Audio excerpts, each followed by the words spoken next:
Sunog! Sumiklab sa isang residential area sa Pasig City. Ang daming nasunog na bahay, 100. Naku. TJ Mendoza, detalye. Umabot sa ikatlong alarma ang sunog na sumiklab sa Barangay Rosario, Pasig, pasado alas 7 kagabi. Sa inisyal na investigasyon ng Bureau of Fire Protection, hindi pa matukoy ang pinagmulan ng apoy na tumupok sa humigit kumulang 100 kabahayan. Mostly itong ating mga kabayan na made of light materials. Kaya yun, mabilis kumalat yung sunog. Sobrang lakas na agad ng apoy kaya po yung iba wala na pong naisalba. Ayon kay Fire Chief Inspector Glenn Toribio, tinatayang 125 pamilya ang nawalan ng tirahan.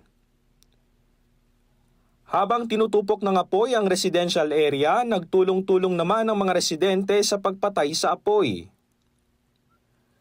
Isinalba ang mga ito hindi lang ang kanilang mga gamit, kundi pati na din ang kanilang mga alagang aso.